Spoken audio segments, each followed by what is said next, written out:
We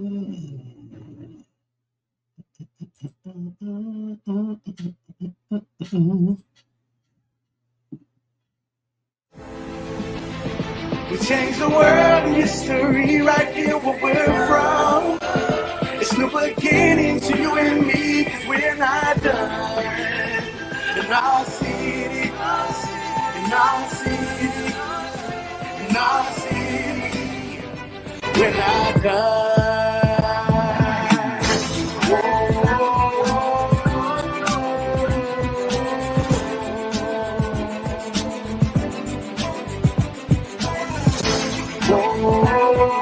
I appreciate that.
Okay, then.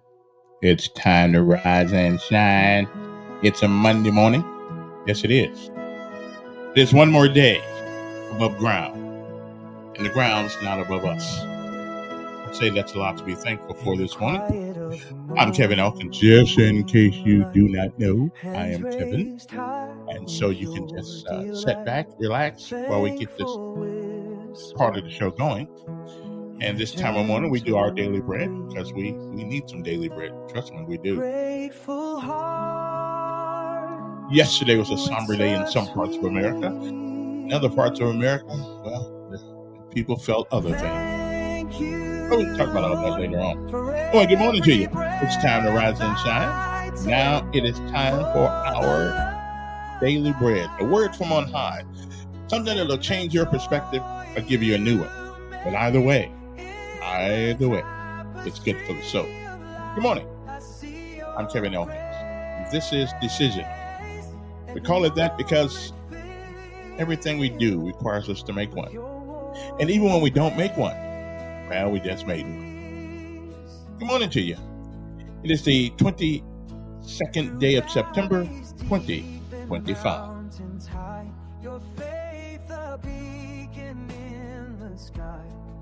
I like this song. The AI made this song for me. I didn't make it. We got together with its brain and my brain, and we figured how artificial intelligence could tell real intelligence how it worked. So there I was. Which one of us was which? Which one was artificial and which one was the real intelligence? Well, that's another story. So hang loose. We'll be back right after this.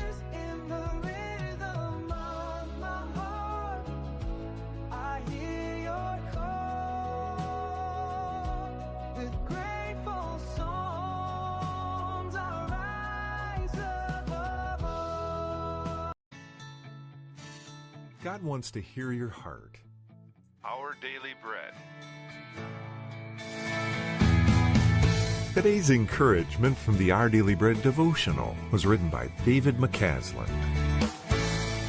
In many cultures, loud weeping, wailing, and the tearing of clothing are accepted ways of lamenting personal sorrow or a great national calamity. For the people of the Old Testament Israel, similar outward actions express deep mourning and repentance for turning away from the Lord. An outward demonstration of repentance can be a powerful process when it comes from our heart. But without a sincere inward response to God, we may simply be going through the motions, even in our communities of faith. After a plague of locusts devastated the land of Judah, God, through the prophet Joel, called the people to sincere repentance to avoid his further judgment. "Even now, declares the Lord, return to me with all your heart, with fasting and weeping and mourning." Then Joel called for a response from deep inside. "Rend your heart and not your garments. Return to the Lord your God, for he is gracious and compassionate, slow to anger and abounding in love, and he relents from sending calamity." True repentance comes from the heart. The Lord longs for us to confess our sins to him and receive his forgiveness, so we can love and serve him with all our heart, soul, mind, and strength. Whatever you need to tell the Lord today, just say it from the heart. Today's Our Daily Bread devotional scripture reading is from Joel chapter 2, verses 12 through 17. "Even now, declares the Lord, return to me with all your heart, with fasting and weeping and mourning. Rend your heart and not your garments. Return to the Lord your God, for he is gracious and compassionate, slow to anger and abounding in love, and he relents from sending calamity. Who knows? He may turn and relent and leave behind a blessing, grain offerings and drink offerings for the Lord your God. Blow the trumpet in Zion, declare a holy fast, call a sacred assembly. Gather the people, consecrate the assembly.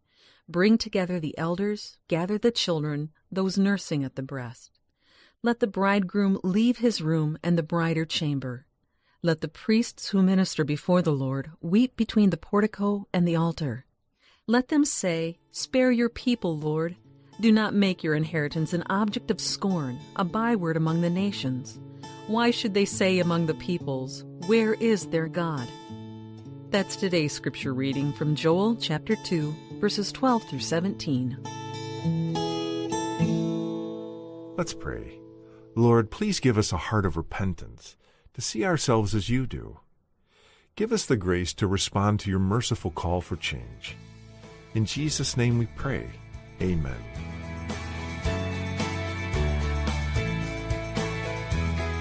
Today's encouragement was provided by Our Daily Bread Ministries.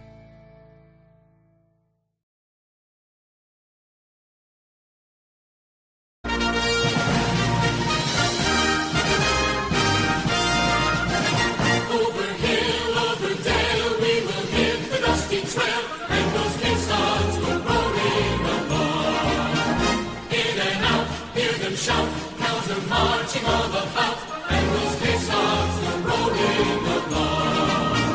For it's high, high here in the field artillery. Count out your numbers on its 1, 2, 3, 4, 5, 6. It's time to rise and shine, people. Time to get up. It's one more day on the ground.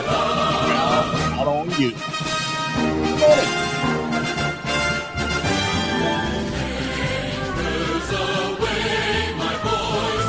Let us now take a moment all of our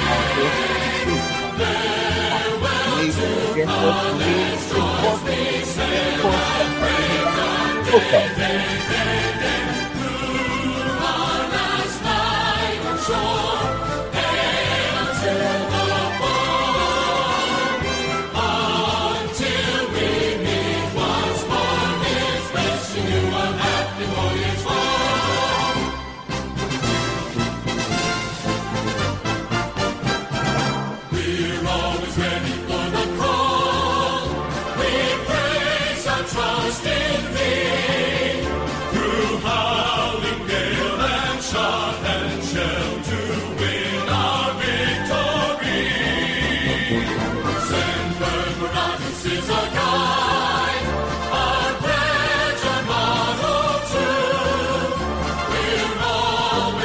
Well, you're wasting daylight. Time to get up.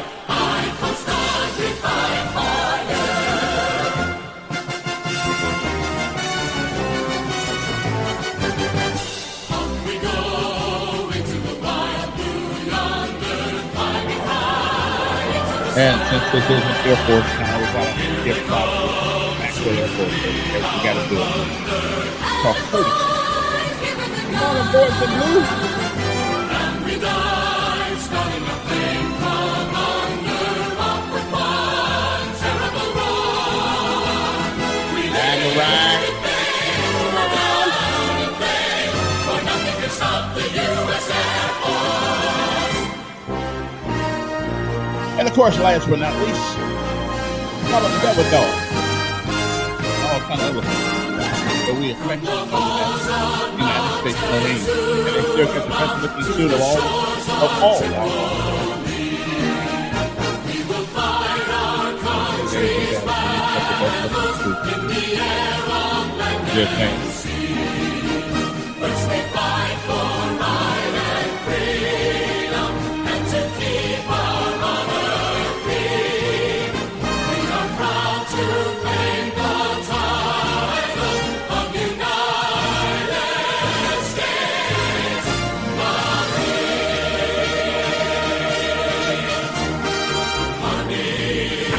Hey. Baby. Good stuff.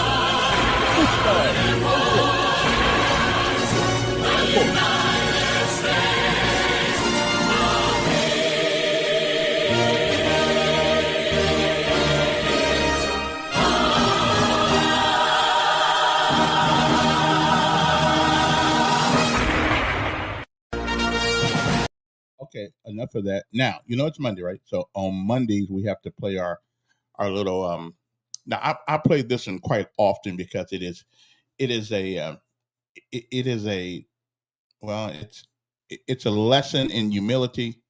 It is a lesson in forgiveness. It is a lesson in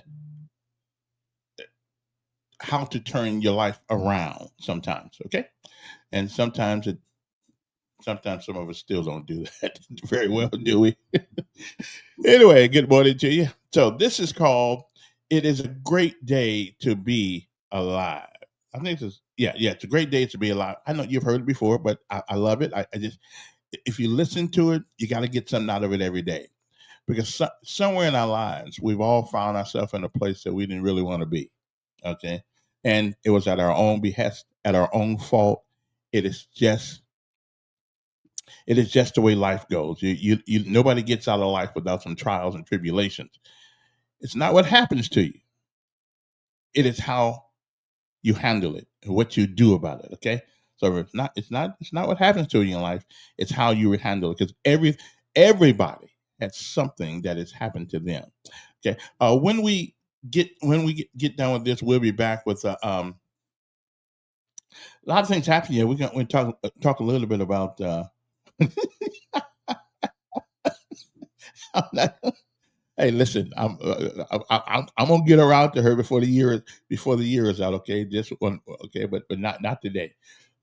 It is called. It is a great day. It is a great day to be alive. Okay, that's how that goes. Okay, we got that. Okay, there we go. So enjoy this. And if you listen to it, I think you'll get something out of it. Okay, and then we'll come back.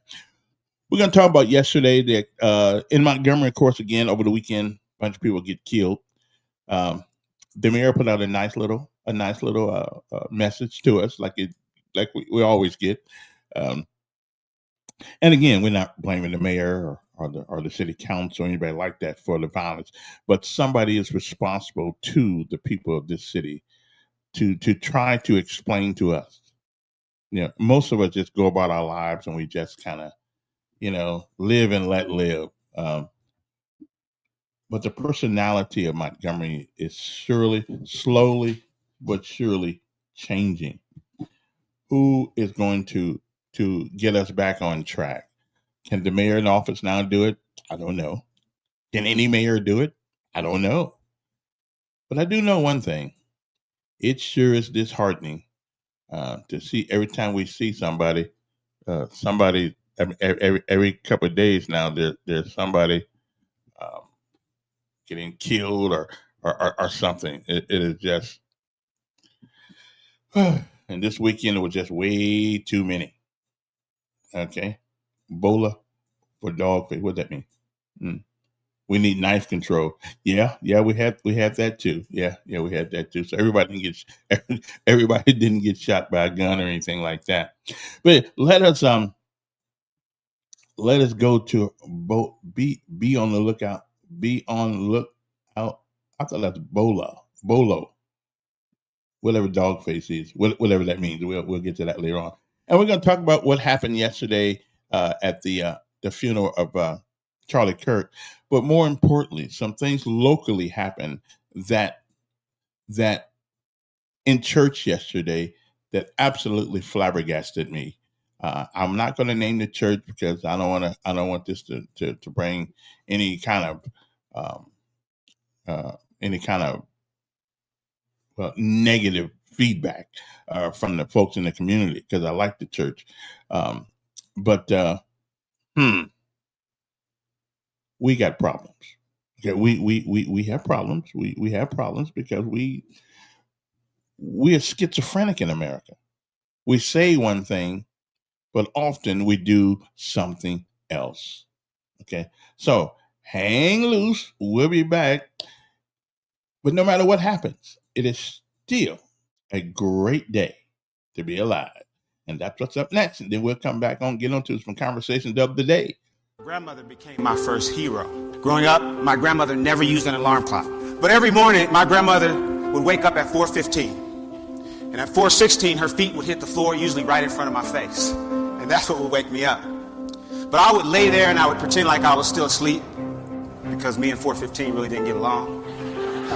But Grandma would look at the back of my head. I could feel her staring at me. And then finally she would say, "Now, sugar, Grandmama know you ain't sleep. You just supposed to go on and get on up and get ready for school."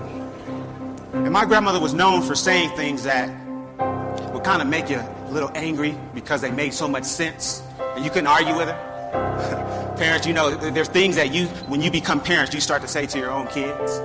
Like my grandmother would say, "Now, son, you knew when you laid down there last night that you had to get up this morning. I don't know why every single morning you lay there and act surprised. You ought to be thankful that the Lord saw fit to wake you up in your right mind." But what my grandmother was encouraging me to do was simply to be grateful for the opportunity. In spite of all that I had been through in my life, she just wanted to make sure that I understood the opportunity that I've been given. My life got started, it was a little rough. It was a little rough start. I was born 2 months premature. My mother was walking up a flight of stairs, and she didn't know this at the time, but a woman she had had an argument with earlier was standing above her holding a pot of boiling water. As my mom made her way up those stairs, that woman dumped that water onto my mom and sent her tumbling down the stairs and into premature labor. She received third-degree burns to over 25% of her body. And when we were finally allowed to leave the hospital, as you can imagine, my mom was in a great deal of pain. Those burns just barely missed her face and covered most of the front of her body. So when we got home, she began taking a heavy sedative, pain medication, to help her recover. When she took that medication, it was very difficult for her to watch me, so I would bounce around a lot. I'd stay with my mom for a little bit, and then I'd go stay with Grandma, and I'd stay with some neighbors, aunties, and then back to my mother's house. I did that for the first 3 years of my life. When I was 3 years old, I was back at my mom's house, and I got into her purse, I found that medication, I swallowed everything in the bottle. When they found me, they rushed me to the hospital, and my heart would stop, and eventually I went into a coma. But because of that accident, because of that incident, the state of California, they did an investigation. And the conclusion that they came to was that it wasn't an accident. They removed me from my mother's home. I was made a ward of the state, and eventually I went into the foster care system. Shortly after I arrived to one of my foster homes, my foster mom, her name was Miss Alexander. Miss Alexander began locking me inside the closet with no light. She'd open the closet door, she'd kick me, hit me with a stick or a strap or whatever she had. It was while I was in that foster home that I was sexually abused for the first time in my life. And oftentimes people will ask, if that has to be the worst thing that could happen to someone. I have scars on my body that you can't see. I have a burn here on my hand that she put there with an iron. But all of that pain went away. The worst thing that Mrs. Alexander would do is she would open the closet door, she would stand over me, and she would say, "You're stupid and you ain't gonna never amount to nothing." And that hurt me more than any of the physical kicks or the physical pain because I believed it for a long time. I believed that I would never amount to anything, just like she said. I didn't know this at the time. I found out a little bit later, but my grandmother, my hero, she had started going back and forth to court, trying to prove that she could take care of an active, handsome little boy. And eventually the state of California, they granted her full custody of me. And I'll never forget standing on Miss Alexander's front porch waiting. She had my little belongings, everything that I had. I remember standing there, it may have only been a half an hour, but it felt like an eternity, and I can remember thinking maybe no one's coming. But after a while, at the end of the block, I see the ugliest car I've ever seen in my life. And the car pulls up right in front of the porch, and I remember all I could see are these two big glasses, bifocals. And I found out later that Grandma had glaucoma, she wasn't even supposed to be driving. But she gets out of that big car and she's got on this white floppy hat with this, it was a flower right there in the middle. And I remember she had on this long white dress that came all the way down to her ankles. And I found out later that, that was Grandma's Sunday best. It was an outfit that she only reserved for special occasions. And I can remember for once in my life feeling like I was some special occasion. I remember jumping into Grandma's arms and squeezing her, and I remember her whispering and saying to me, "Everything's okay. You're family." And everything was okay, just like Grandmother said. And I had a lot to look forward to. I found out that my mom was going to court trying to prove that she could take care of me. And I can remember sitting there with my mother, and we talk, and we had a lot of different conversations. One thing I can remember saying, "Mama, one day when I get big, I'm gonna buy you a nice house with a fireplace." I said, "Mama, one day I'm gonna buy you a nice car." Not like Grandmama's, and get you a nice one. But the truth is, I just really wanted to become a family again. And that's what I looked forward to. When I was 12 years old, I was asleep on my grandmother's floor. It was about 4 o'clock in the morning. We get a knock on the door. And it was my mom's roommate. Miss Howell, come quick." Miss Howell was my grandma. She said, "Come quick, it's Ruth." Ruth was my mom. She said, "I can't wake her up. I think she's dead."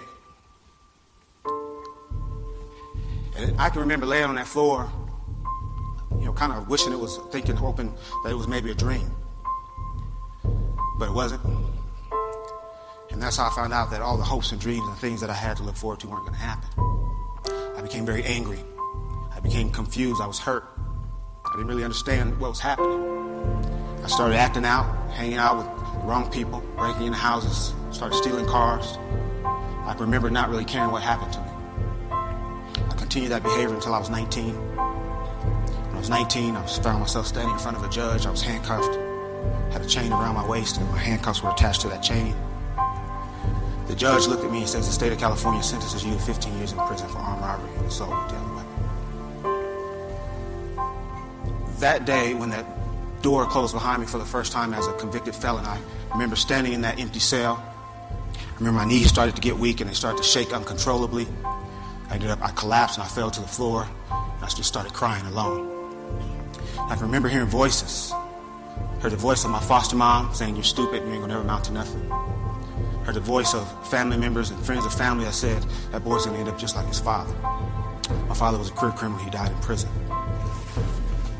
I can remember laying there thinking to myself that this is where I'm gonna die. But here's what happened that would change my life. Shortly after I arrived to that prison, there was an educator there. His name was Charles Lyles, 6'3", ex-Marine.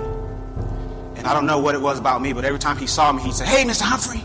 And he had this big smile on his face, a smile that my kids would say, "That's creepy." But he smiled and he said, "Hey, Mr. Humphrey, how you doing?" He always called me Mr. Humphrey. He gave me that respect. He walked into my cell. He looked at me and he said, "Mr. Humphrey," he says, "prison doesn't have to be your life." He says, "You can get out of here and You can do great things. He started to walk away, and before he walked out of my cell, he turned around one last time and he says, Mr. Humphrey? I said, yes, sir. He says, I believe in you. He walked out of my cell.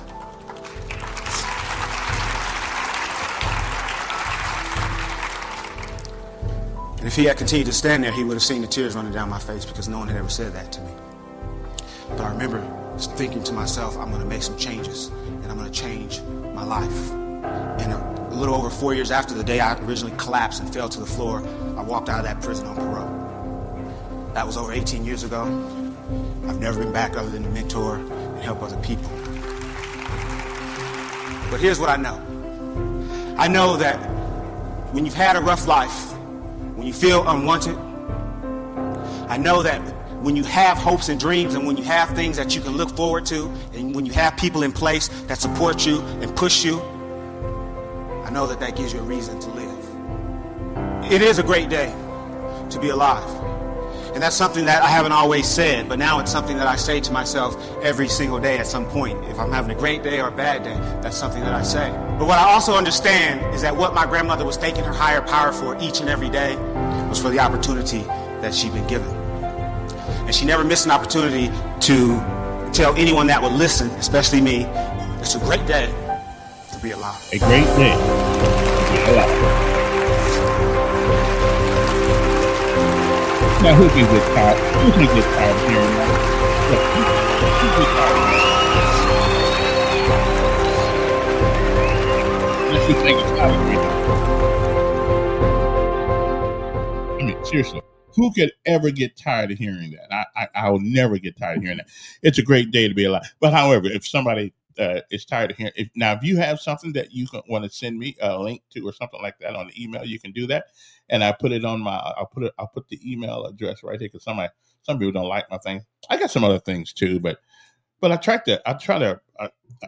to play things that actually mean something to. Hopefully you'll listen to it and you'll change your perspective on life. Okay. And anybody who thinks it's never a great day to be alive, well, it must not be alive. Okay. Anyway, good morning to you. How's everybody doing? Okay. Well, let's get this day started, because we got some, America's got some issues. It's a great day. See, Willie's heard it a lot of times too, but hey, I know you can't get tired of hearing Rita Pearson. It was a hell of a teacher too. She really was, from what I can tell. But it is a great day to be alive. Okay, like it's a great day to be a Marine, a great day to be a paratrooper, a great day to be. I mean, all kinds of a cab driver. It's a great day to work for Walmart. Oh, it used to be anyway. Oh, you know what? Hey, listen. I didn't know. I forgot about that one. But you're absolutely right. We are an exceptional country. At least we were at one time. Now, let's talk about yesterday. Let's talk about. I got some other things too. I don't need to tell you about all the killings happened over the weekend. The mayor put out a a piece. And bless his heart, I guess he's really trying to motivate us to let us know that maybe there's some better days ahead. The only way I see that happening, that we change our attitude, and which gets me to the thing. So I'm sitting in church yesterday. Now, and I want us to talk. I'm sitting in church yesterday. And one of the speakers at the that was up in the pulpit mentioned something about Charlie, about today was his funeral, whatever the case may be. And I'm telling you, there were some black folks who just rushed out of the church. Oh, I don't want to hear that. I don't want to hear that. And and so I'm looking at them like somebody had said the N word or something, and they just had to leave. And I looked, and I said to myself, first I said, well, y'all just don't need to be here, okay? So I got to thinking. I got to thinking. I got to thinking. No, no. Those type of people need to be in church more often because we should memorialize anybody that dies because they were at least a human being. They were at least a human being. And so I have finally figured this. I think I'm getting the gist of this whole thing now. This whole Charlie Kirk. Charlie Kirk was not Jesus Christ. Now I will tell you that sometimes people almost want to make him Jesus Christ, but he was. He was a man, like every other man that ever walked God's green earth. But did he have some exceptional qualities about defending his faith and what he believed? Absolutely. And I'm beginning to think. Now here's what I'm beginning to think that some of us don't have the desire to defend what we believe. We just don't. We're scared. We don't want to lose friends. We just scared of saying things like that. And I said, well, so our cowardness has been put on display by Mr. Kirk. Our cowardness, because we say we believe things, but do we? Even in the Bible, it tells us to defend our faith, and I don't have a problem. And that don't mean I have to agree with you on every aspect of your faith. But we are in a country now that has been built on religious freedom. But you only want the people to have the religious freedom that you agree with. Okay, Charlie Kirk was not a perfect man. Now, I would tell you that if you go in front of the mirror, you won't find one either. You just won't find one. He said some things that I didn't quite like. But again, like I've always said, the totality of a man's life cannot be wrapped up in even a couple years of bad saying. Now the guy was only 30 something years old, 33, 34 years old, something like that. And I'm just telling you, when I saw what happened in our church yesterday, when black folks getting up, walking out, and most of them never heard of Charlie Clerk until a couple of days ago. But they have formed an opinion about somebody they had no idea even existed because of what a couple of people said. Again, I didn't agree with everything he said, but I agree with the principles by which he said them. I didn't agree with the statement he said about Michelle Obama and Ketanji Brown, even though Ketanji uh, got in front of the Supreme Court, got in front of Congress and said she couldn't tell what a woman was. She couldn't tell us what a woman was. Listen, is that a person I want to be on the Supreme Court? Probably not, because they're not being honest. And if you're not honest with simple things such as, well, what is a woman? All you had to say was, I'm one. That's all you had to say was, I'm one. But she wanted to be politically correct. But that doesn't mean that she was not qualified for the job. Um, but here's the problem I have with what happened yesterday in the church I was at. People who supposed to be Christians, and maybe that's what the problem is here. Maybe we're really not Christians, but it's convenient to say that because America for the most part is built on Judeo-Christian theology. Okay, we most of us consider ourselves a Christian. Whether now whatever facet of Christianity that you want to be, that's up to you. I don't know, but most of us call ourselves Christians. Hmm. How many of us, and think about this, I wrote on my Facebook page, there's something to be said about a man who would go into a place not knowing whether or not he'll come out alive, but still goes in to tell people what he believed. How many of us have that kind of dedication to a belief? I mean, really, how many of us? You know, not very many. Not very. And so I think what Mr. Kirk has done, he has made us look at ourselves. Look at ourselves. Do we really believe what we say we believe, or are we just following the crowd? Okay, are we just following the crowd? So do we? And I think America has a conscience problem right now. We have a conscience problem. Okay, and the people yesterday in church, why, who left because they read things. And listen, right now reading is fundamental, and it used to be pretty good, but I don't know about now. You can put anything on the internet that you want to put. You can put anything. I've listened to about 10 speeches by this guy. And I'm telling you, that, yeah, and he'd bring up the color thing because we live in a nation right now for the last few years that has tried unsuccessfully to undo the past. You can't do it, and you can put whatever kind of government program you want to come up with, whatever kind of affirmative action you want to come up, whatever kind of DEI action you come up with. You cannot remove that stench of the past in America. How a group of people were misused and abused. You can't remove it. So let's stop trying. The best we can do is move from here and treat each other better.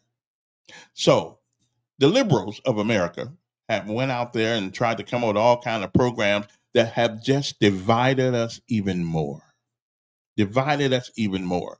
I didn't like DEI because it put too many questions in people's mind. Oh, did somebody give him the job because he was black? Did somebody? I mean, is he really qualified? The same question. And before I even knew who Charlie Kirk was, I asked those questions of people in positions. I said, well, who? When somebody walk in my office, will they know that I'm here because I work my butt off? Will they know that I'm here because I'm smart? Will they know that I'm here because I did what it took? I got educated. I learned. I became learned in the profession that I want to be in. Well, no, I mean, so the government and really, I'm beginning to believe that the government of this country, at least some libs in this country, want us fighting each other. They want us at each other's throat because while they're doing, you know that little card game where you have a three cards, right? You got three cards, and you got a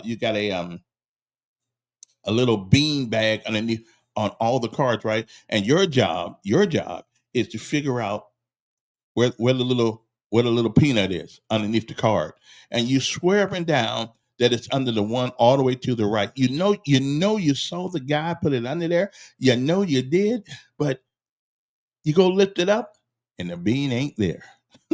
Okay, I mean you saw him, right? Me too. I played that game, and so that's the way some of these government programs work.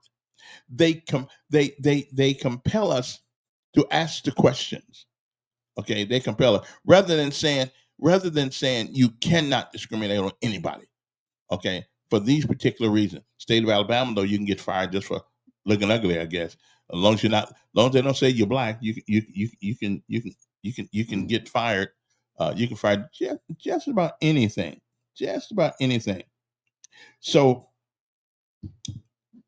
I think the government, and this is just me, I think that the government intentionally puts these divisive programs to keep us at each other's throat. That man, for the most part, he didn't, I don't think he had a racist bone in his body, but he did have doubt. He did have doubt about um, whether or not people should be given preferential treatment because of their color. Now he's 30 something years old. Okay, we're a long way from he's born the same time my son was born. My son was born in 91. I think he was born in 93. So he's 32 years old. Okay. So my thing is that I don't want anybody to judge him that way either. My son picked up a camera, learned how to use it. Nobody get. Let me see here. Who's this? And good morning. Morris R. Nelkins. Morning. A couple of things would like to have a discussion with you in reference to. I don't know if you meant to say this, and so I want you to have an opportunity to clarify. But you said the liberals in this country is tearing this country apart, dividing this country. Did you mean to say the liberals? Yes, I did. Those who think that they can undo the past and make up for it right now, and they cannot. They are dividing us with these stupid government programs. That is absolutely a thought. Yes. So I think it would be a fair statement to say partisan politics is dividing this country. I don't think you can just lay it at the feet of one person or one party. So, I mean, that's where Charlie Kirk really stood for, is the debate of views. Right. So when you begin to deem one particular section, you begin to be worse than the people. Kevin, so he would say, let's debate that. But when you're saying that one particular party is destroying this country, I would ask you this. Mm-hmm. The President of the United States yesterday at the memorial service, mm-hmm. he said Charlie Kirk was a better man than me. He said Charlie actually loved those that disagree with him. He said, I hate my opponent. Well, did you hear that? That's all. Listen, he was being truthful.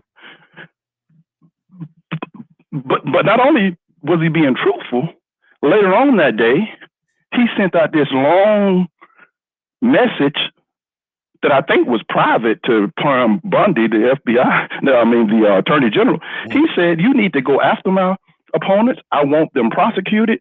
You need to, he named Adam Schiff, he named Letitia James, he named people that he's telling the Attorney General to go after his opponent. Kevin, is that legal? Well, I think if you think they did something wrong, which I absolutely, when he was president the first time, think they did a lot of things wrong. They lied on him. They lied under oath on him. Okay, about the letter about the Russian thing. They lied on him under oath. They did break the law. So it's okay for the President of the United States to direct the Attorney General to go after his opponents, political opponents. Well, are you okay with that? Well, I'm just asking. Well, again, if there's something legitimate, if they broke the law, mm-hmm. Yeah, I don't have a problem. They surely did. So when he runs under the mantra, "I am your retribution," you okay with that? Is what I'm saying. Jesse Jackson them had a saying, and I don't, and I finally understand it.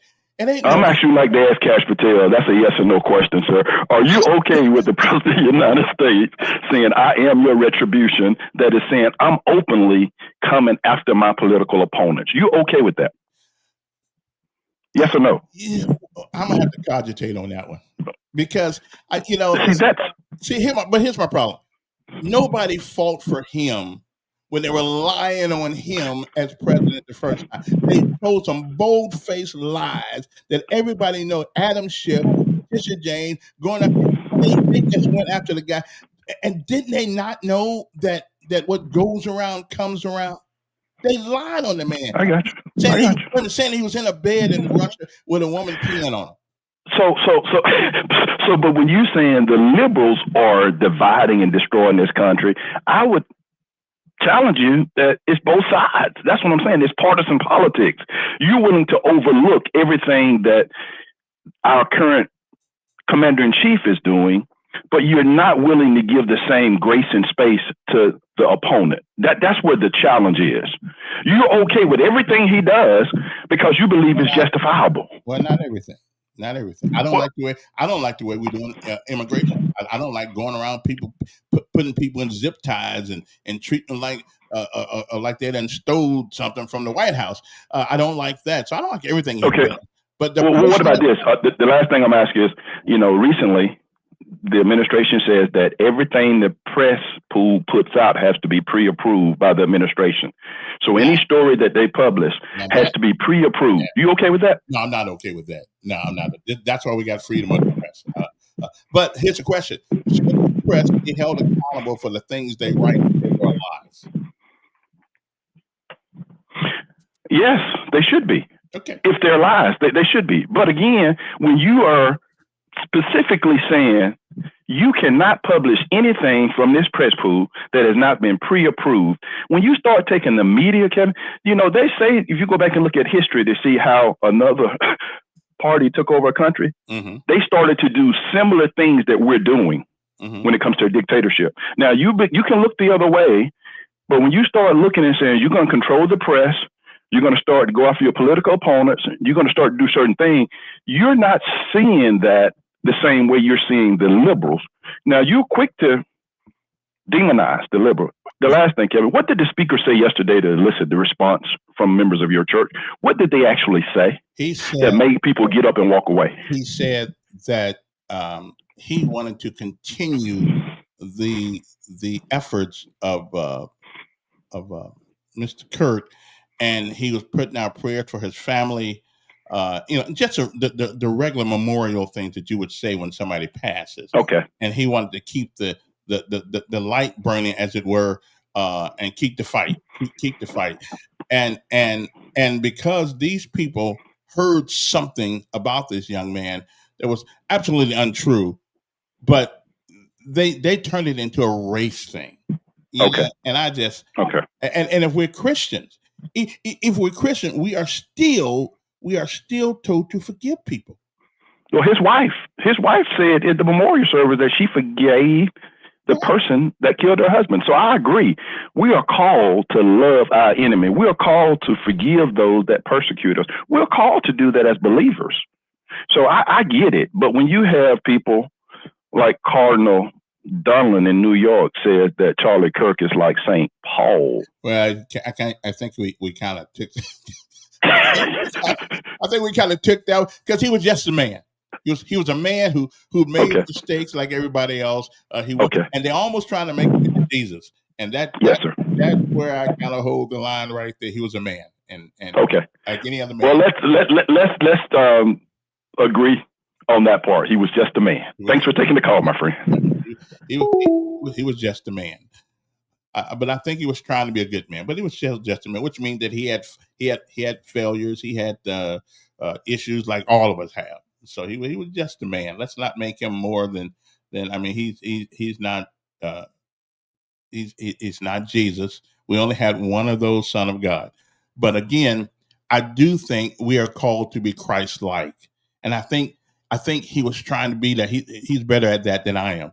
I think he was trying to be Christ-like, and sometimes that means telling the truth, even when people don't like it. It means telling the truth, even when people don't like it. And what amazes me is that the people who went to things, the question asked. Good morning, Reverend. Hey, Doc, how you doing? Pretty good. I'm enjoying this show so far, man. But what you guys are saying, a lot of people have been saying for a minute. This guy is just one guy. I think honestly, I think they've overdone it for him. I really do. It doesn't bring his stock up. It doesn't bring his value up. I mean, he was a man that lived his life. He lived every day the Lord had for him, whether we, agree or disagree on his demise. We all have a demise. We just don't know how we're going to leave, but we know we're leaving. This guy went out, doing what he loved doing the most. I think he was very impactful. I think there was some good and bad in him, just like everybody else. But the main thing is that I hope he had his business really right with the Lord. I ain't talking about for no show, because, a lot of people are just believers for show. I really seriously pray that he got his life right with the Lord. This guy's not a martyr. He's not the second coming of Christ. I think it's time for everybody to put him to rest and then begin to move on. I think enough is enough. People getting fired off their jobs for him. It's a little too much. Nobody got fired for George Floyd. Nobody got fired for talking about MLK. Nobody got fired for talking about Christ. I mean, you might have been put on suspension for talking about Christ, but nobody's ever really lost a job like what I'm seeing now. And I think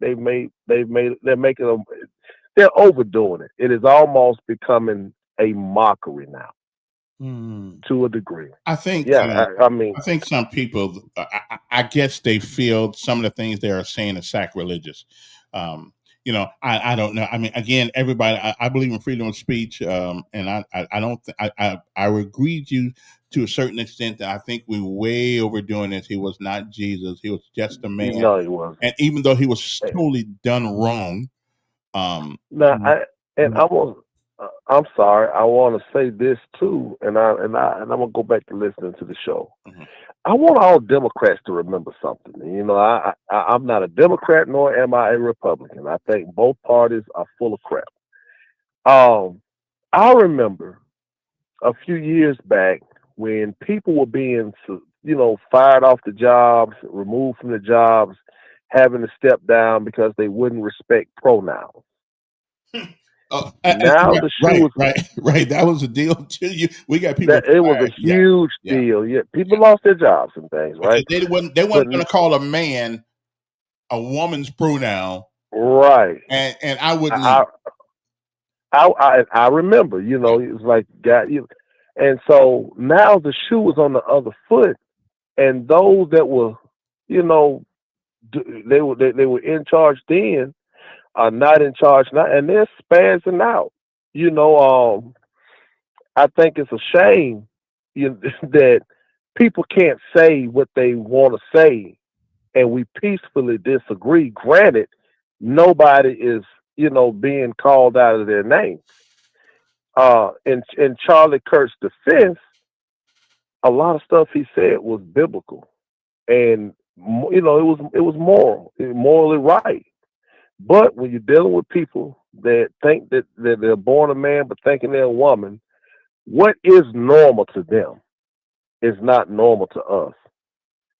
But the shoe is just on the other foot now. And now they see how we felt when you were sitting there telling men that we had to address women as men and men as women, and kids had these rights and these folks had these rights. I mean, now you see how we And felt then. schools and people didn't have to tell your parents if they were preparing you for transgenderism.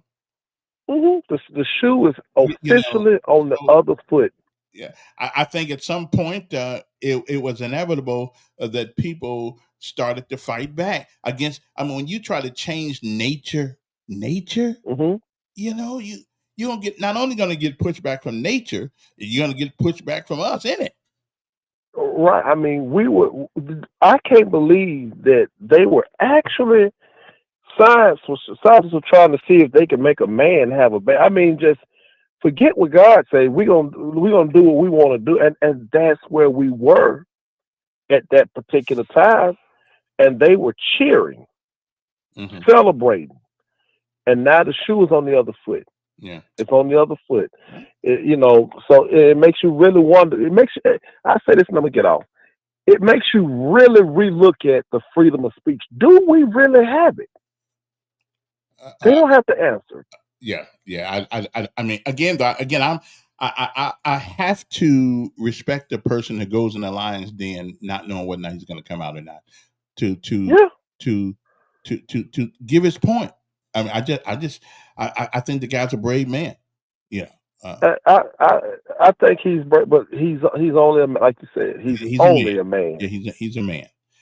I don't have to agree with everything he said, but he's still a man. Respect him. I respect him for that. His opinion is his opinion. A lot of stuff he said I can go along with. Some of the things he said I couldn't. The stuff he said about MLK, and I just can't go along with him. And that was taught. That was taught to him. That boy was 31 years old. He didn't know nothing about MLK and all that other stuff. He went on a lot of he say, she say, Mm-hmm. and I think he should. Lately I've been hearing. Listen, I've been hearing black folks in Montgomery say things about MLK.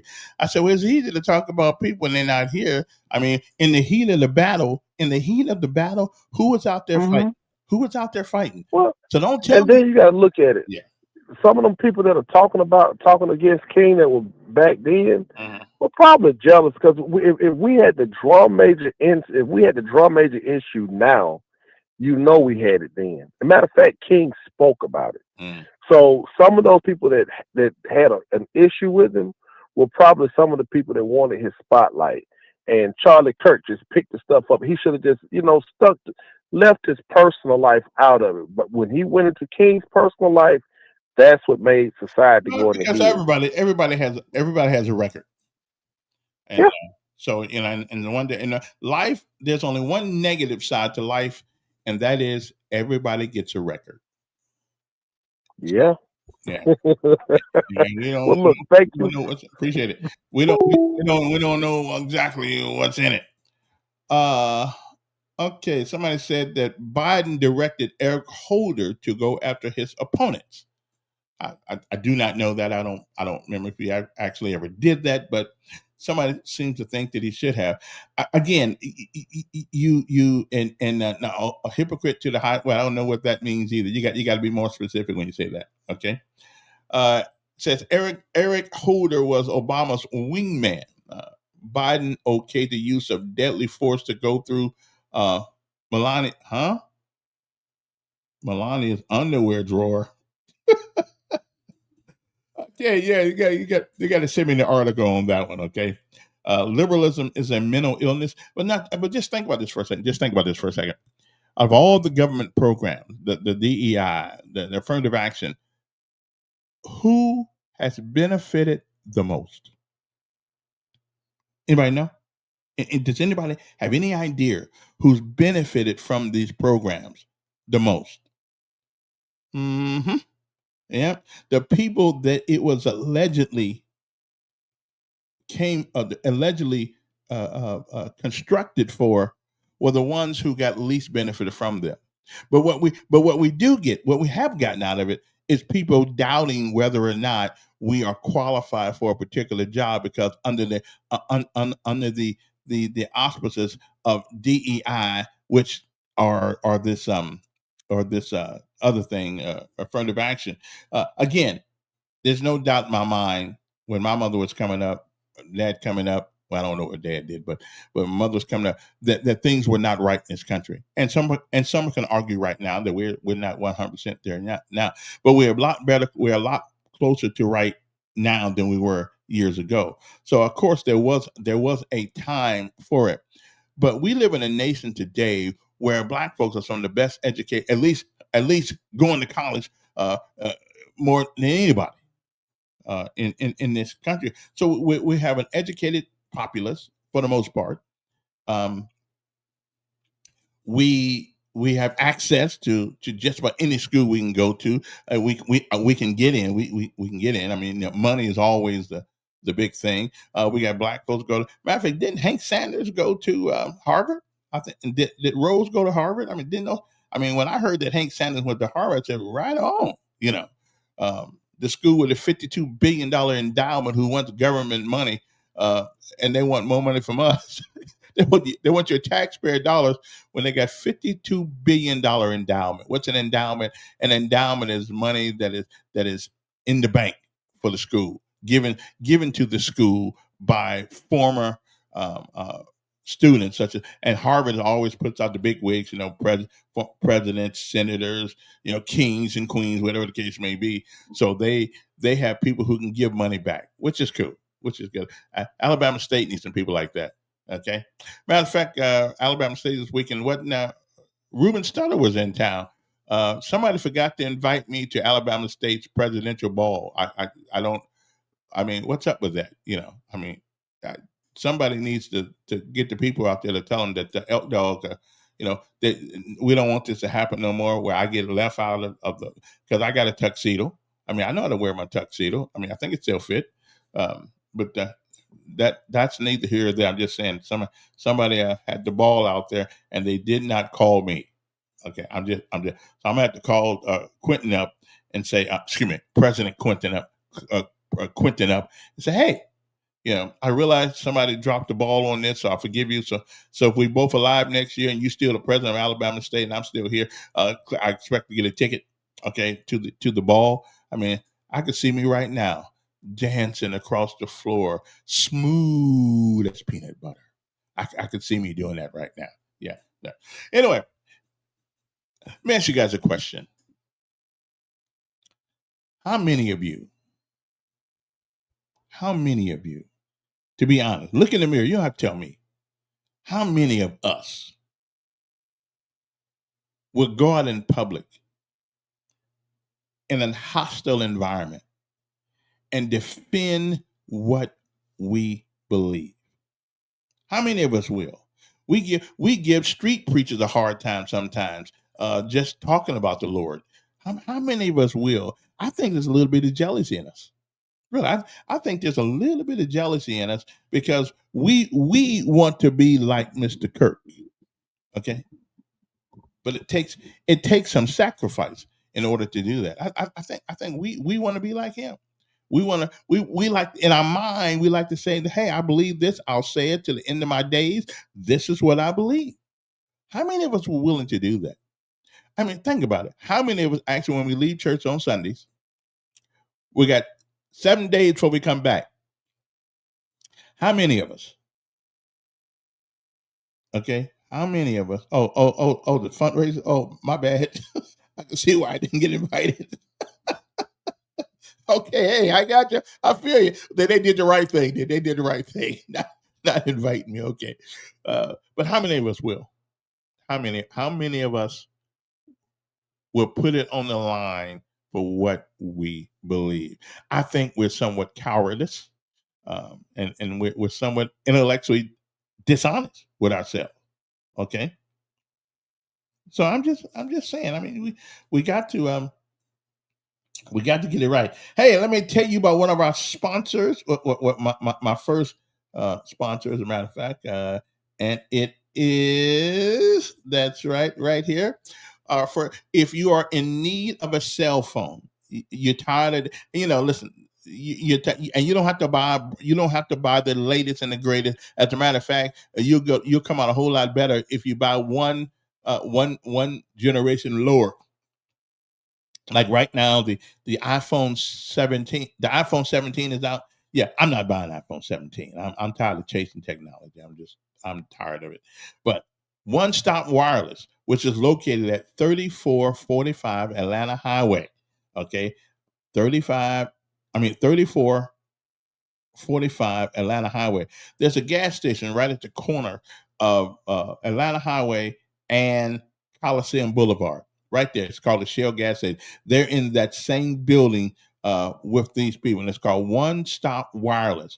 Now, here's the number. You want a good phone, service that don't take forever. And let's just say you have a phone that you don't know if it works or not. You had it, you want to go back to the old phone, whatever the case may be. Sharika, those guys up there can actually get it back to working.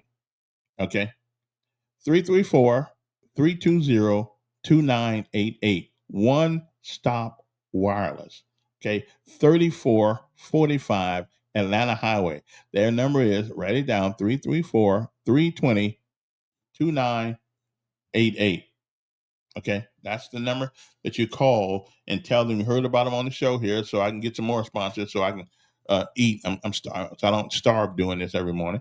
Okay, so I just want you to handle that and take care of that. One Stop Wireless, 3445 Atlanta Highway, 320-2988. You tired of that Android? You want an Apple? She got some of those, the newest ones. You're tired of Apple? You want to go Android? She got some of those. Actually, I think that Android phones take better pictures than the Apple's does. But I think the Apple is faster phone. But the Android, you want to take pictures. You want to see a phone that takes outstanding pictures. The S25, the Samsung S25, or the 22, 24, or the Note, outstanding pictures. So you might want to think about trading those. But at least go by there and see her. I'll call on the phone. Actually, she can help you. And if you got a phone that's been turned off for a long time, a year or two, and you still want to use it, they can turn it back on for you. Oh yeah, they can turn your phone back on for you. Okay, and under certain conditions, they can turn the phone back on for you. So no sense buying another one if you got one. But anyway, again, that number is 334-320-2988. It is One Stop Wireless. Now, they used to be Cosby Wireless on Madison Avenue. They have moved down to Atlanta Highway. at 3445 Atlanta Highway, right in that gas station, right on the corner of Atlanta Highway and Coliseum Boulevard. You cannot beat them. The big Shell sign there, One Stop Wireless. Listen, tell them I sent you, okay? And I'll be down there today because they're my phone company too, though. I've been doing business for 10 years. So that's I got to go pay my bill. So y'all want to meet me down there? I'll be down about 1:00. So y'all want to meet me if you disagree with me, anything like that, okay? Anyway, good morning to you again. We were talking about the funeral yesterday. Listen, I'm going to agree with Willie on one thing here, though. Sometimes the president really just talks too much. I mean, sometimes he thinks he's a talk show host. You just there are things that as president of the United States, you just you don't want to get involved in certain conversations. It's like the sergeant major, and the only thing I know, I grew up in the military, so that's all I can reflect to in leadership. Listen, Private Elkins can get away with stepping on my crank every once in a while.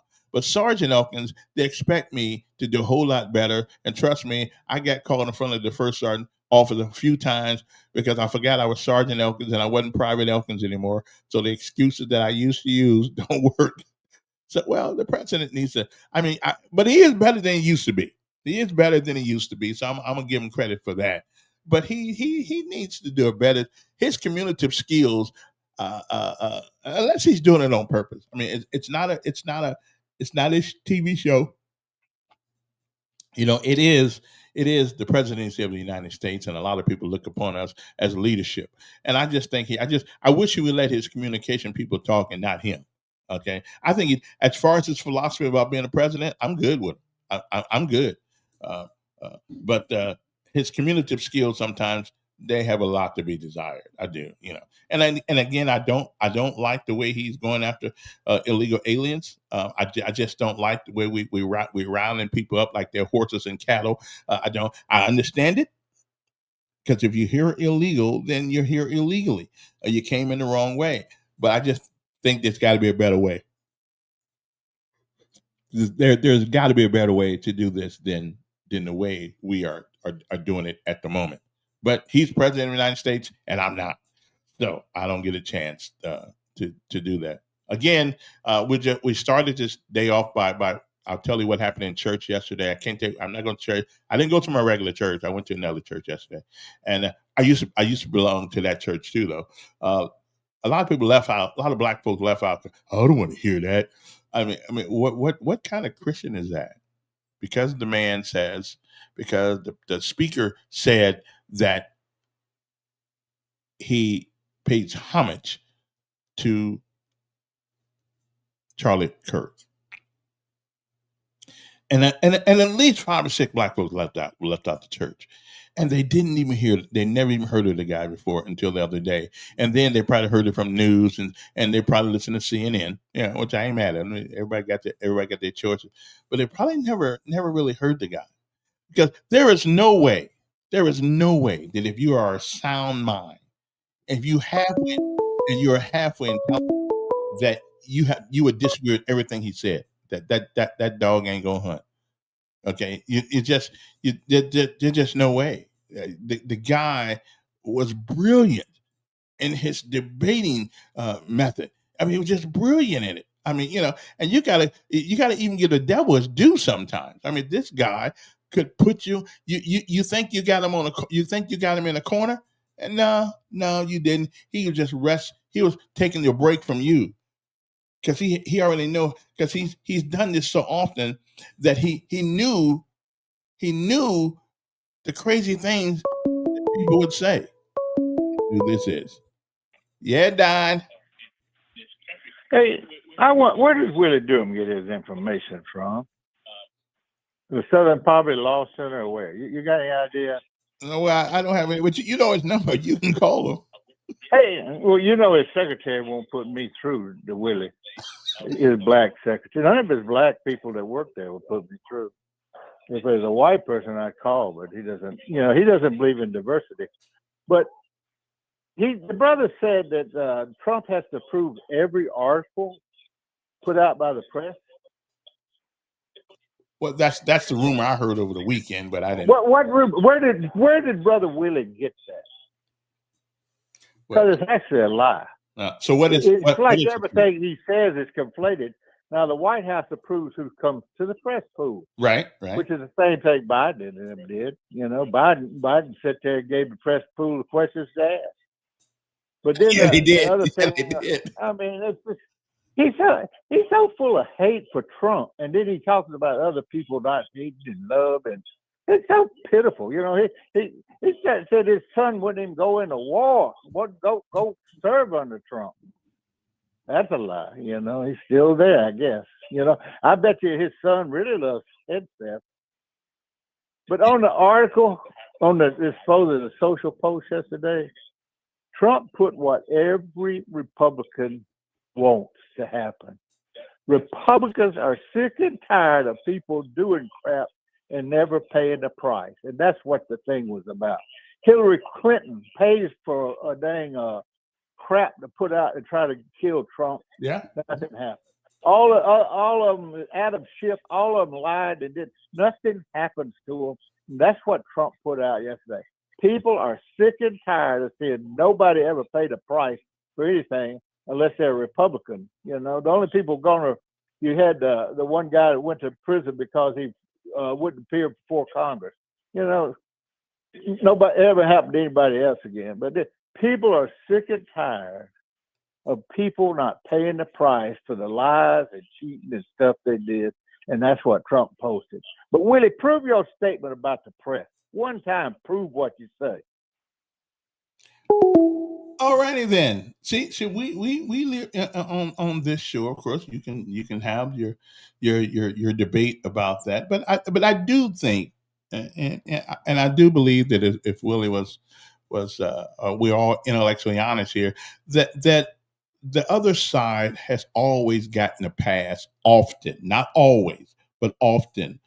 I remember that our former attorney general got called before Congress and wouldn't go. He just wouldn't go. And so what was his name under Obama? He wouldn't show up, and he never went to jail. Okay, so so there is privilege. Now I will say one thing: I don't. The press was giving great leeway in this country because it was the fourth estate.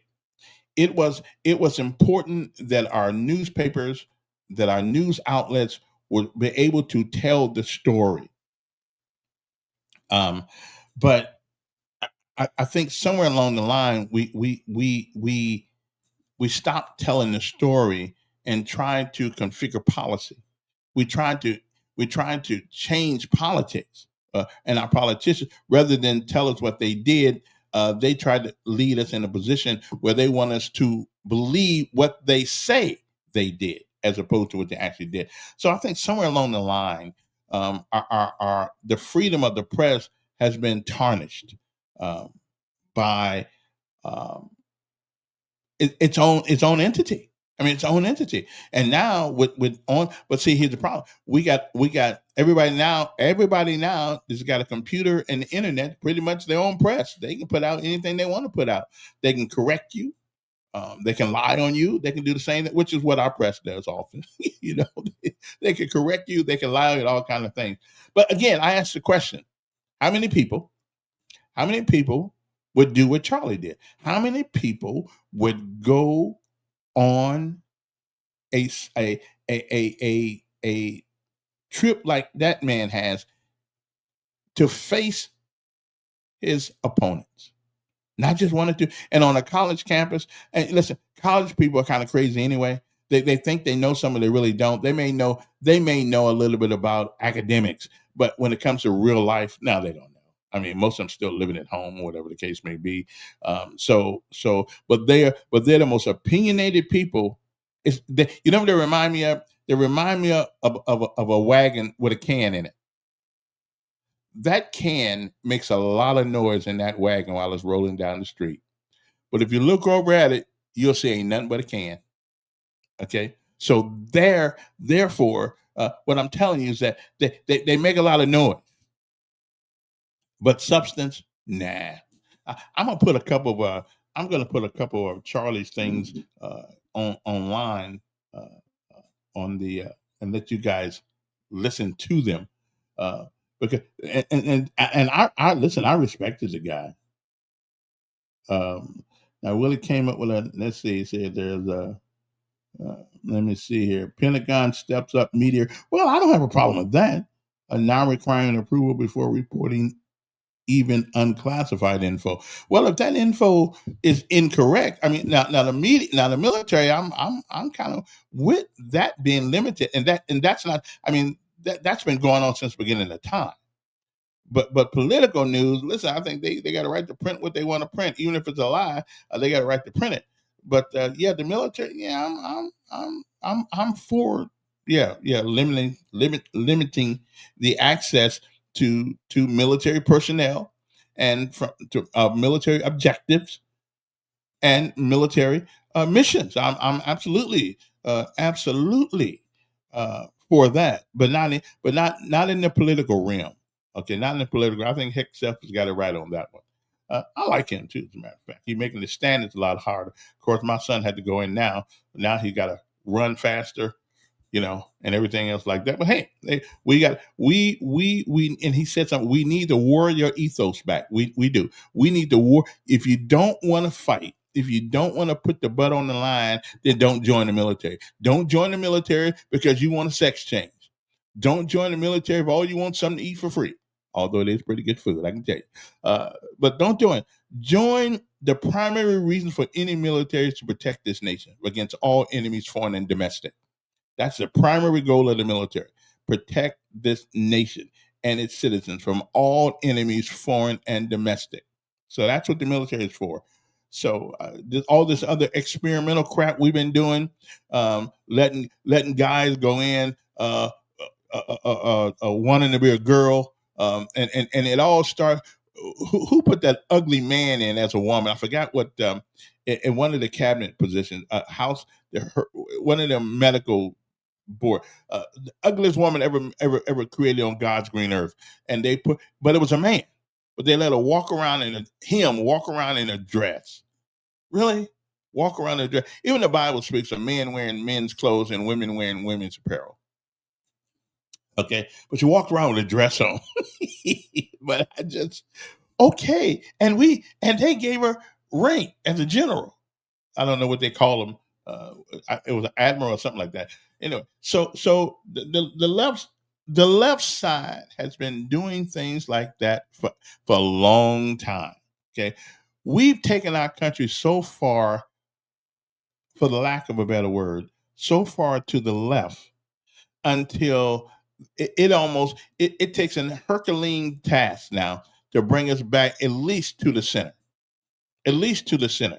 Okay, a man is a man, a woman is a woman, because and this is why people always say, well, why you get so upset about that? Because if you cannot believe the basic premise of our existence comes from a male and a female, if you cannot believe that one, there's nothing else you can tell me, nothing else we can have a conversation about, because you don't have the sense God gave a fly. Okay. And if you don't have a sense that God gave a fly, then what in the world do I want to waste my valuable, limited time talking to you? And if you can't understand that, well, you certainly can't understand the more complicated things in life. If you can't understand that a male is a male and a woman is a woman, you don't change yourself because your brain goes wacko. You don't change it. You can't change your anatomy. You can't change your chromosomes. You can't change your DNA. You can't change anything. There's no such thing as something called a transgender. Nobody has ever changed themselves from one gender to another. And contrary to popular belief, gender is your sex. I know they keep trying to tell us that. They say, well, your gender is in your head and your sex is in your body. Gotcha. Mm-hmm. So I went back to a 1950 dictionary and I was right again. Okay. So I'm just saying. So this is why that issue always comes up because anybody who don't believe that a human being it comes from a male and a female, you know, seriously, what other kind of conversation could you have with someone who do not believe that the male it takes a male and a female and they're not the same thing? I mean, what other kind of really what can you believe? What can you believe from them? I mean, really, what seriously, what can you? I mean, you can't believe anything. So why do you want? Why do we waste our time? Okay, why do we waste our time even trying to talk to people like that? If they really believe, listen, they got a right to believe what they want to believe. But if they really believe this, if they really believe that that a male and a female can change themselves from one sex to the other, if they really believe that, then it's a waste of time to talk to them. Okay, I mean it's just a waste of time. So why? And those are the people that we are putting in high office. Well, Trump's not doing it. Okay, so that's good. We're using our military for experimentation. Okay, experimentation of our military, cultural experimentation, as it were. So I'm not, I'm just not. I'm not disappointed in Trump. I'm disappointed in maybe his inability to get the message across without going through uh yeah. Well, that's true. We would not have never found out about impacting our veterans' health if we didn't. And we want a free press. Agent Orange, water issues, Camp Lejeune. We do need a free press. And the reason why they were given the freedom because they were supposed to tell the truth. They were supposed to tell the truth because we gave them that freedom because they didn't have to worry about vendettas from the government. They were able to tell the truth. Now, can you honestly tell me that the media today tells the truth on everything? They don't put their brand of philosophical principles attached as a tagline on that. Okay, you can't tell. Putting out stories that the president was in Russia in a bed with women while he was peeing on. They had in a dossier that we found out that the Clintons paid for. I mean, they said all kind of things about this guy, you know, uh, and they had the freedom to say it. They had the freedom to say it, but was it right? No. Moving on to some other things, of course. I just thought we'd talk a little bit about that because that which happened the other day in church, yesterday in church, kind of bothered me. People who don't even know the man, had never heard of Charlie Kirk, walk out of church because somebody says that we pray for his family. I'm going to do my best to carry on what he started. And a lot of listen, that man did a lot of things good. Now, again, I didn't agree with all of his policies because I think most of us, if we actually took a look in the mirror, we would see the word coward behind our name because most of us are too cowardice to say what we feel and stand by it. And even if you're wrong, hell, believe something. Even if you're 100% totally wrong, believe something. Be willing to fight for it. And Marlo, one of my Facebook friends, is there anything that you would fight for? He always said, well, he don't like the military because it's gang violence. Well, that it is. Just make sure you ain't on the other side. But is there anything in this world that is worth fighting for? I think freedom of speech, freedom of association, your home, your kids. I think that's worth fighting for. You know, and there's not a fight without somebody getting hurt. You know, so again, we owe our freedom to the people That's black, white, and everybody in between. We owe our freedom to people who were willing to fight. You know, I mean, is there anything? Is there anything? Now, there are a lot of things that are not worth fighting for, but there are things that are worth putting on the line for. And we like to use lately. We use the word courage. Well, what does the word courage mean? What does the word courage mean? Hmm. I think it means. I think it means being scared, being scared, but doing what you have to do anyway. Okay. So, oh, here we go. The January 6th committee deleted everything they called evidence. They impeached them twice. They did. And being impeached is no big deal. It's only a big deal if you get taken out of office. Other than that, it is what it is. I just oh yeah, I got it. Yeah, media. Let me see. Media restrictions. Uh, Obvious when Jesus returns, it will be in a much different manner. But if he came as if he did the first time, do you believe the left would kill him? Wow. Now that's heavy. That is heavy. uh, I can't speak on that one, so I don't know. I would hope not, but I think the people back in those and Pilate today and all the rest of those days, they didn't believe. They didn't believe, and so if you don't believe something, then you can dispatch it. You can get rid of it. You can without a problem. If you don't believe that child inside you is a baby, and he had an argument with a woman one day, um, and she said, and he asked her, "Is that a human being?" And the woman kept saying, "Well, not really." So when does the human being come? And she couldn't answer that either, because she just wanted to legitimize abortion.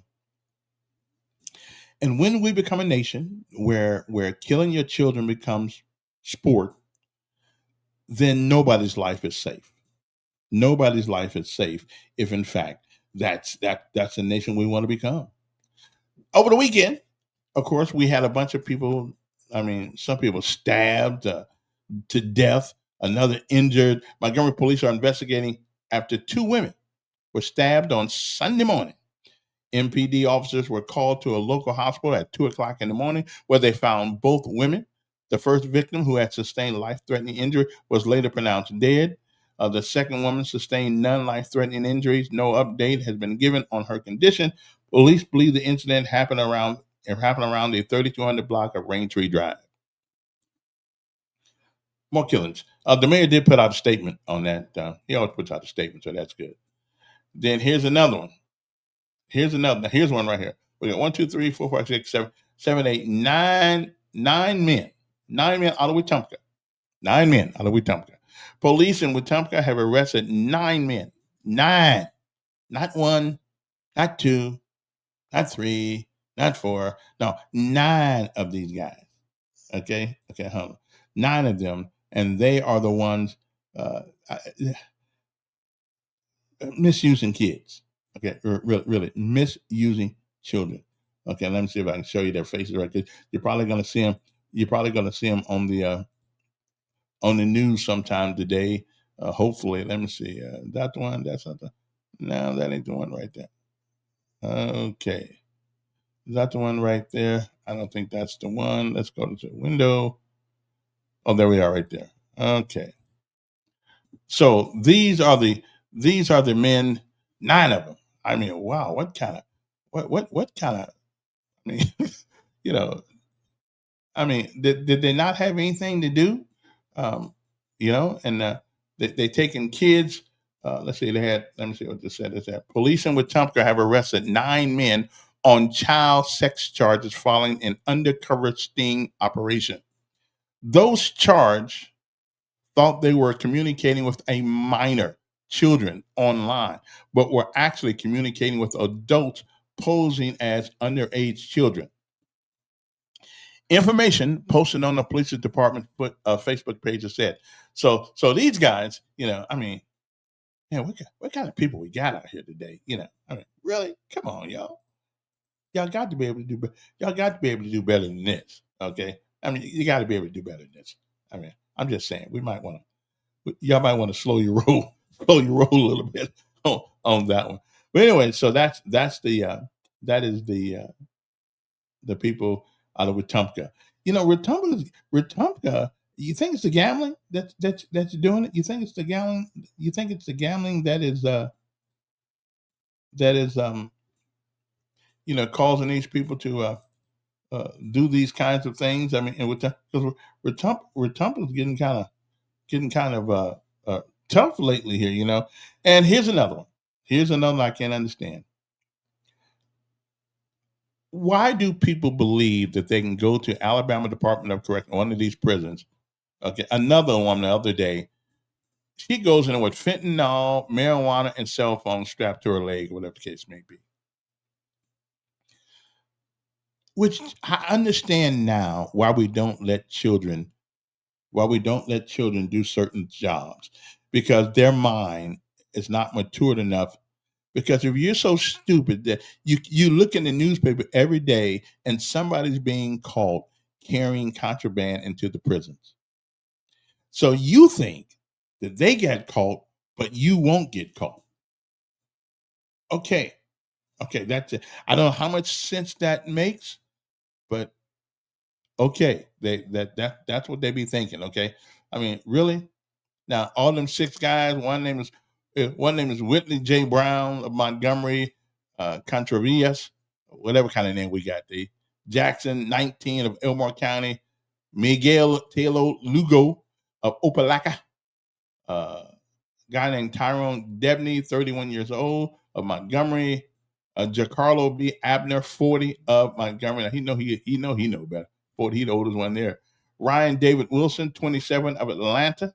Demario Nelson of Pine Hill, Eric B. Smith of Montgomery, and Willie N. Watts of Montgomery.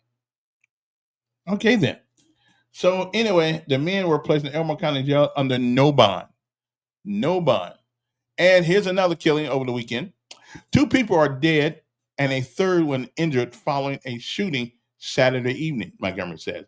The triple shooting happened around 7:40 p.m. at the 5100 block of Carmichael Road.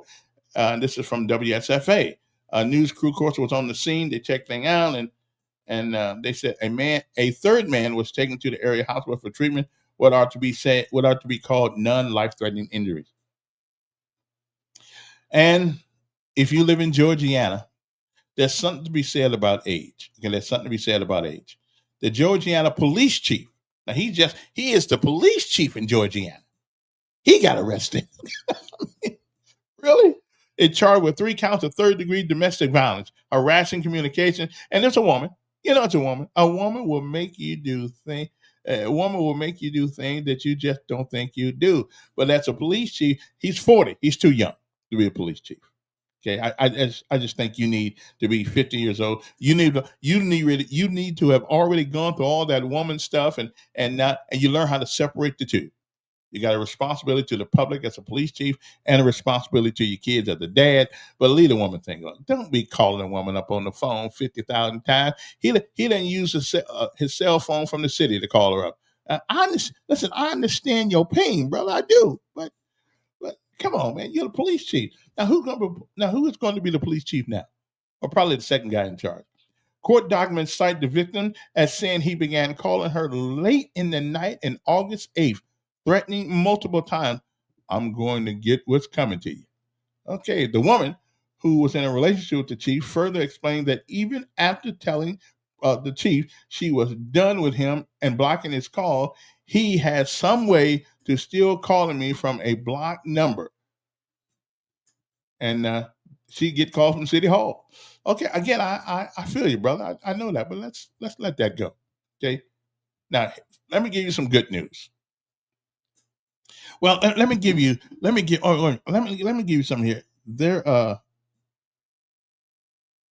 yeah, Dims Dims may be in power again. Okay. Now let me give you. I didn't block your comment, man. I did. It's there, but I got more than you. Let me see here now. I want you guys to read. I'm gonna give you access to something here that. Well, I'll tell you what it is in a minute. You know, education people act like that. Education is such a hard job, right? They act like it's just a tough job. I mean, they'll tell you that if you ask them, it's a tough job. And my question is, who made it tough? Who made it a tough job? Okay. Well, we know who made education a tough job. The educators have, not the kids. Kids only do what you allow them to do. Okay, they only do they do what you allow them to do. They don't come up with rules or anything like that. I'm just trying to find one. But somebody sent me something this morning that I wanted to share with you guys about education, and everybody knows. Okay, everybody knows. Okay, that expecting kids to do more, they will do more. Okay, they will. They'll do more. But for some reason, we don't seem to want to expect them to do more. Okay, we just don't. Okay, we just don't. Now here's the thing that I was telling you about. They've done some studies, like we really needed to do studies. Right? Okay, but here's something right here, and I hope uh, I hope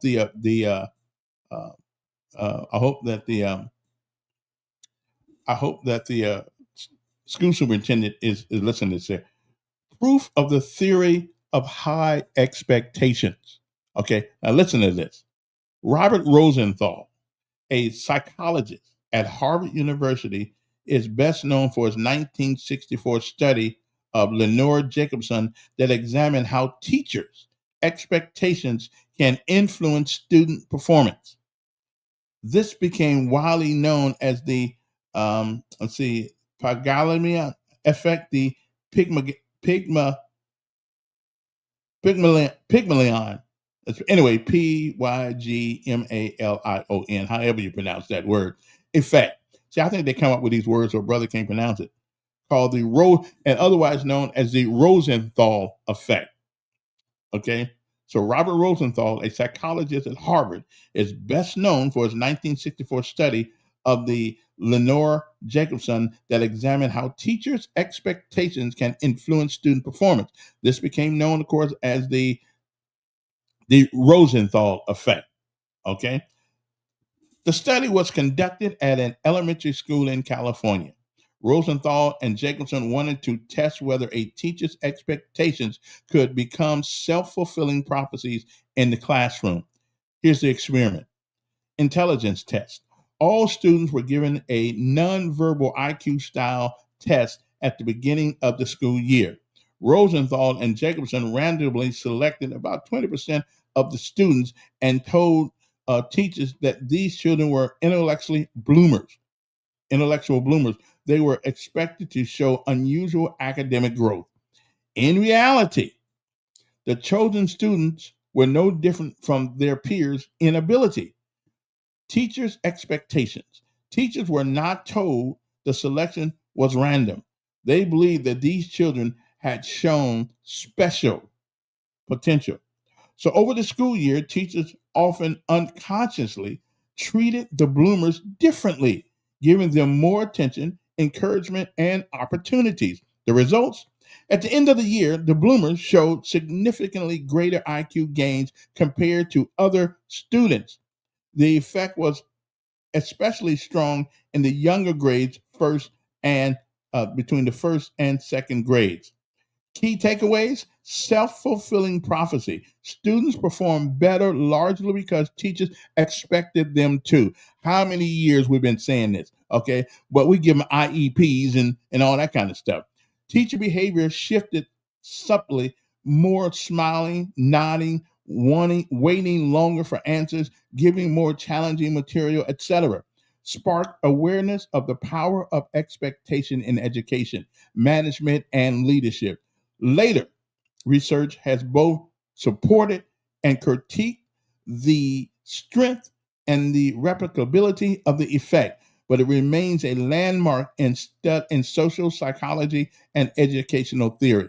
So, even though I didn't have a degree in education, how many years have I been saying you get more when you expect more? I didn't know anything about the Rosenthal study here. I learned a lot on this job. So rather than give kids IEPs and special consideration because you think they're a dummy, why don't we challenge them more so they would do more? Okay, so Doctor Doctor Z, or Doctor Bird, I call him Doctor Z because that's his first name. Doctor Bird, we need to have our teachers expect more. We just need to expect more. Stop giving them excuses and yeah, I know they listen. Poor folks have a tough time. We do. We do get a tough time. Sometimes we get food at home. Sometimes we don't. Sometimes the lights are on. Sometimes they're not. Sometimes the car's broke down, we can't get it fixed, or we ain't got the money. Okay. Sometimes we got to walk and we miss the bus. we listen. We being poor as hell. Okay, but it is not inevitable. It is not inevitable. And this I had never heard of this Rosenthal theory before, but I had already knew it. I already knew if you expect more, you get more. Okay, that is why when that's what makes football such a great game. It's called mojo, motivation. A team could be down and out, but one guy makes one guy makes a touchdown, and the whole stadium say, "Yeah, one more time, one more time, one more time." Then guess what? It's mojo. Okay, you got to motivate kids. You got to motivate people at their job. Here we go. All right, Joe Reed. Let me see what we got here. You can't talk about being tough on crime when you're pardoning domestic terrorists and honoring them with military funerals. So who's a domestic terrorist? I mean, really, who's a domestic terrorist? I mean, are you? I know you can't even be thinking about calling Charlie Kirk a domestic terrorist. I mean, really, seriously, really? Okay, so I'm not going to assume that's what you're doing. So you know how to, you can call the show. You know how to, you can pop in on the you know how to reach us. So because if you're talking about that man, the terrorists were the ones who are around him. Okay, not him. The terrorists were the one, because if giving information is terroristic, then let's close the schools down. Let's just close them down and somebody put a fork in it. Okay. Okay. I'm just saying. That's all I'm saying. Somebody said the shooters over the weekend were Democrats. Probably so. If they voted, they probably would vote Democrat. That is just a. I mean, that just. And Lyndon Baines Johnson said we're going to give them just enough to make them think they're somebody, but not enough to let them be somebody. I mean, that's what he said, and I think his policy is working. I think his policy is working good. So yeah, I'm gonna show a couple of videos tomorrow. I'm gonna have a couple of videos tomorrow so you guys can look at and let you look at his rallies if you haven't had a chance to do it, and then we're gonna put Mr. And then we're gonna put Mr. Kirk to rest. But I just think that so much misinformation about that young man. So much. Yeah, disagreement is cool. Disagreement is cool. You can disagree with people, but to lie on people, well, that's not. Of course, I understand a little bit about being lied on because I've been lied on many times in this in this job. Don't forget our sponsor, One Stop Wireless at 3445 Atlanta Highway. 320 2988. I think they open at 9 o'clock. But if you need a phone, I need you to go back. If you don't need a phone right now, just stop by there and just tell them you heard about them, and so I can charge them more money. Anyway, so that's One Stop Wireless. It used to be Cosby Wireless, which was located over. There used to be the same group. The same group of people own it. Used to be over there on Madison Avenue, right next to the hair place. You know. And what's the name of that barbershop over there? What is that name of that barbershop over there? I go there all the time. No, I never even looked at the name of the barbershop. I just know where it's at. Anyway, that barbershop right there on the corner of Federal Drive, you know, in that same mall thing, that same strip mall right there. Yeah, well, that's where they used to be. But now, One Stop Wireless is located at the corner of Atlanta Highway and Coliseum Boulevard. For all of your wireless needs, okay, cell phone. They also sell the internet thing. Let's say you can't get internet, you done stuck it to WoW, you done stuck it to Charter or who the Spectrum, stuck it to them so long that they don't answer the phone for you anymore.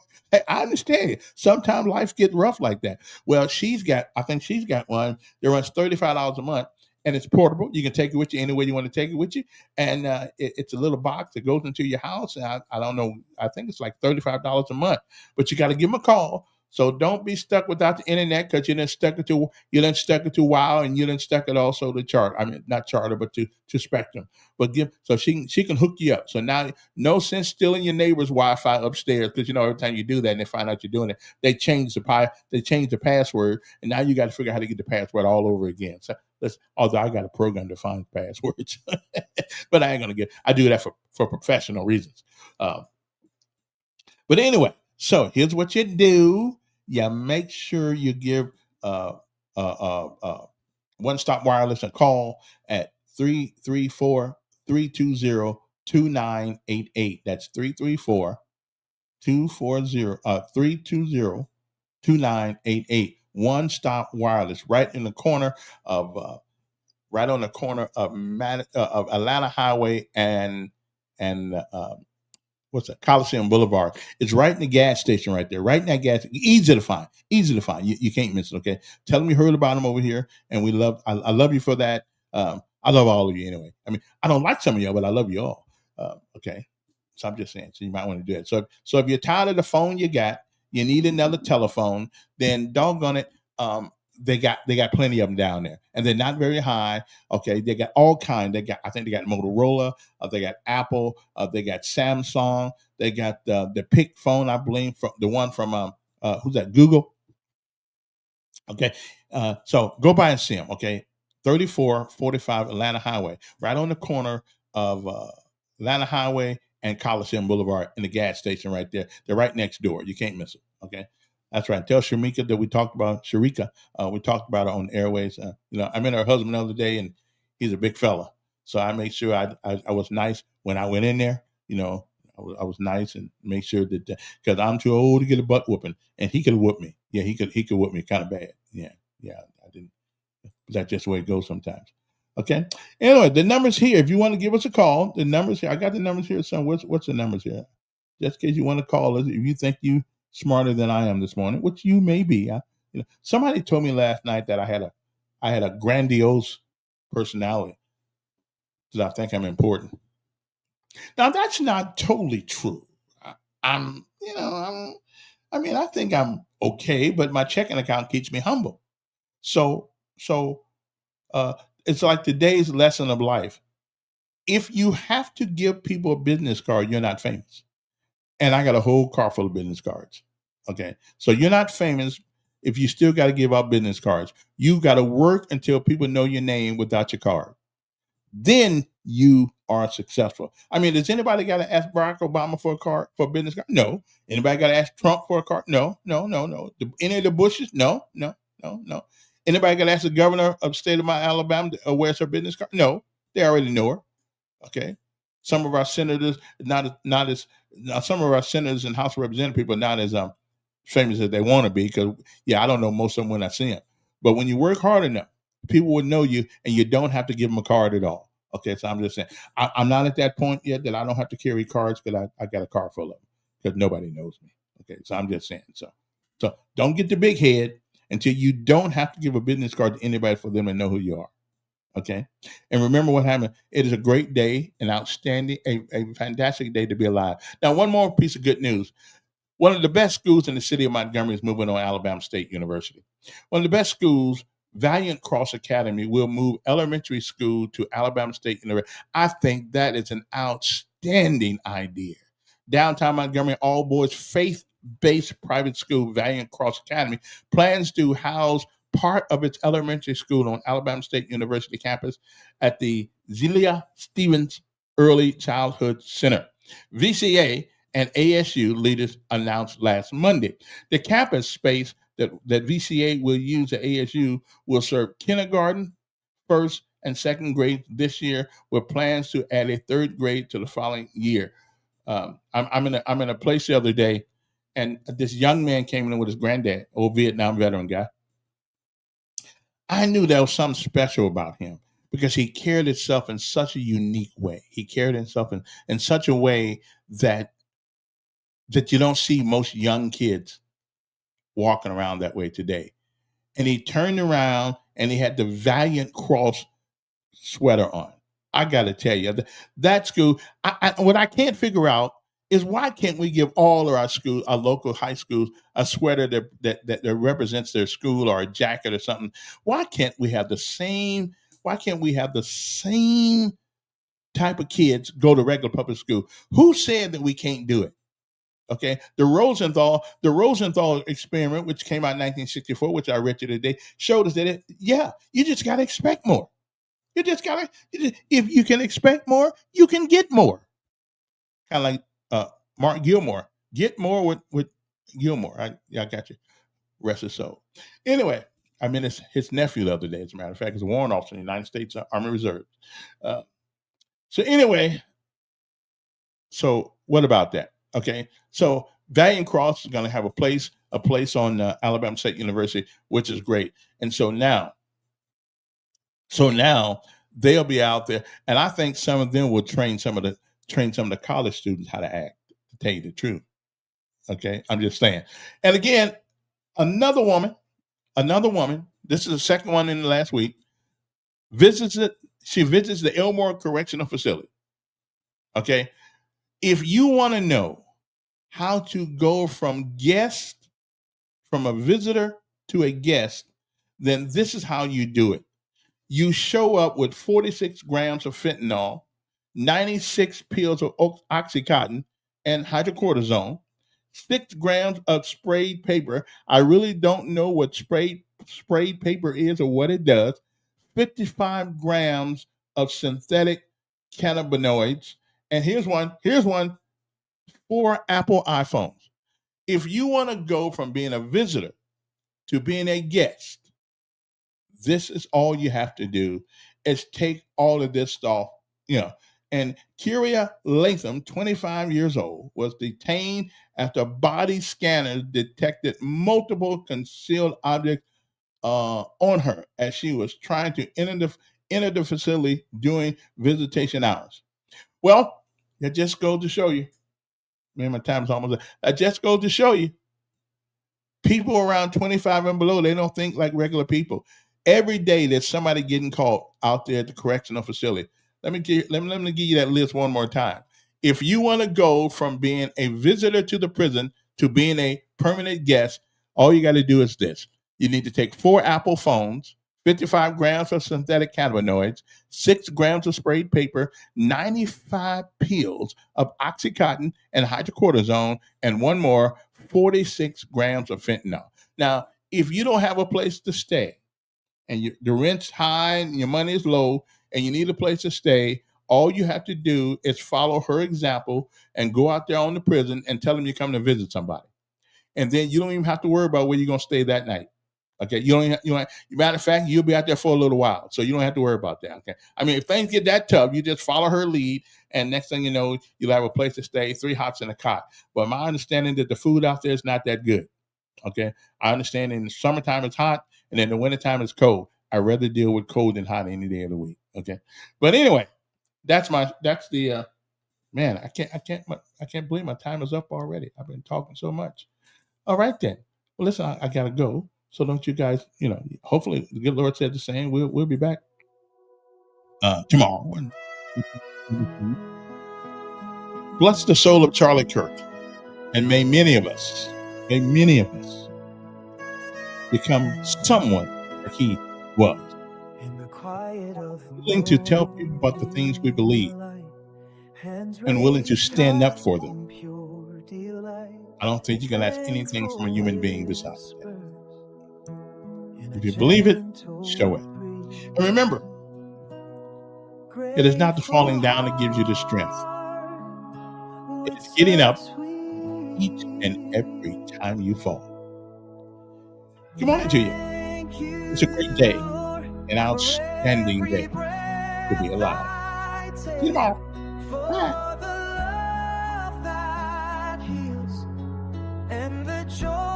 Love this song.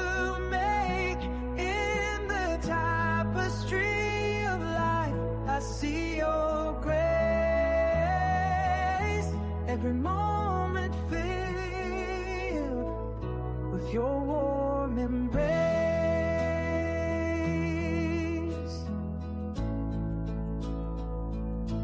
Through valleys deep and mountains high, your faith a beacon in the sky. Every trial with lessons wrapped tight in